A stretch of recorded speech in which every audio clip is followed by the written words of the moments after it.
हाँ कन्या सचमुच में जिस गिलास से एक गिलास से दूध से मक्खन निकालने के लिए उतना जतन करना पड़ेगा, उसी प्रकार से माता जी को भगवान भगवती को प्राप्त की भक्ति करनी होगी, आराधना की प्रार्थना करनी होगी। हाँ कन्या मैं तुम्हारे पहले प्रश्न उत्तर से संतुष्ट हूँ। राजा को पहले प्रश्न का उत्तर मिला। राजा ने मन ही मन में विचार किया कि कन्या ने मेरे एक प्रश्न का उत्तर दे दिया है और इतने लोग आए थे, किसी ने मेरे को प्रश्न का उत्तर नहीं दे पाए। अगर मेरे 4 प्रश्न का उत्तर नहीं भी दे पाएगी मैं इसको बंदी नहीं बनाऊंगा। अब क्या था उधर जगदम्बा। कन्या ने कहा राजा आपका दूसरा प्रश्न कौन सा है? राजा पहले राजा डपट बोल रहा था। जब राजा का एक उत्तर मिल गया, प्रश्न का उत्तर थोड़ा सा विनम्र हो गया। राजा ने कहा हाँ कन्या मेरा दूसरा प्रश्न है कि माता जी क्या करती हैं। राजा का दूसरा प्रश्न कि माता जी क्या करती हैं। तब जाकर के कन्या ने कहा महाराज आपके इस प्रश्न का उत्तर देने के लिए कुछ पल के लिए आपको अपना सिंहासन और मुकुट मुझको देना होगा और मैं इस प्रश्न का उत्तर सिंहासन पर बैठ करके मुकुट लगाकर तब जाकर आपको उत्तर दूंगी। तो राजा था। चल ठीक है। राजा सिंहासन पर खड़ा हो गया, अपने मुकुट को रख दिया और कन्या टपाक से जाकर के आसन पर बैठ गए और आसन पर बैठ के मुकुट को लगा लिया और मुकुट लगा अपने आप को देखने लगी, निहारने लगी। अब क्या था, कन्या ने सिंहासन पर बैठ करके मुकुट धारण करके राजा से पूछा राजा बताओ मैं सिंहासन पर कैसी लग रही हूं। राजा कहा अरे कन्या तो बिल्कुल महारानी लग रही हो, राजकुमारी लग रही हो।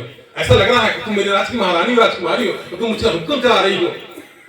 तो कन्या बोला तुम कैसा लग रहे हो। उसमें कन्या का भाव बदल गया। तख्तो ताज की मालकिन हो बैठी थी।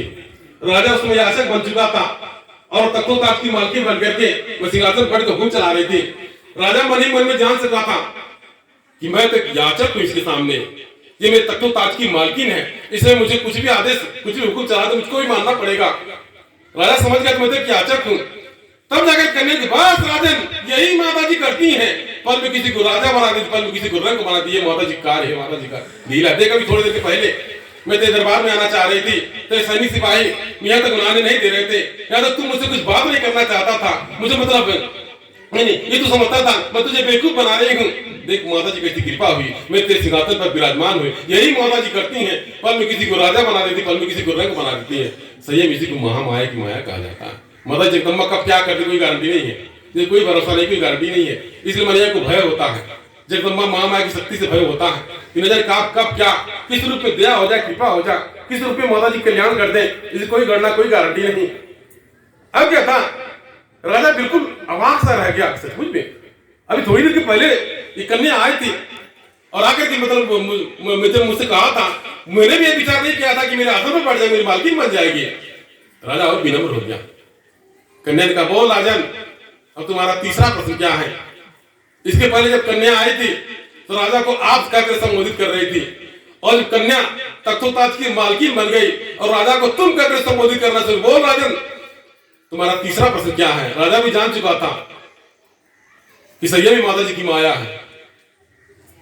राजा विनम्र भाव से विचार करने लगा कि कन्या ने मेरे 2 प्रश्न का उत्तर दे दिया, अगर तीसरा उत्तर नहीं दे पाएगी तो भी मैं इसको बंदी नहीं बनाऊंगा, इसको मैं छोड़ दूंगा। कभी धक से उसका जी होता कि माता जी का नमन कर ले, प्रणाम कर ले। लेकिन माता जी को देख करके, कन्या को देख करके मन में आता तो उसका प्रणाम कर ले, धन्यवाद कर ले, प्रणाम कर ले।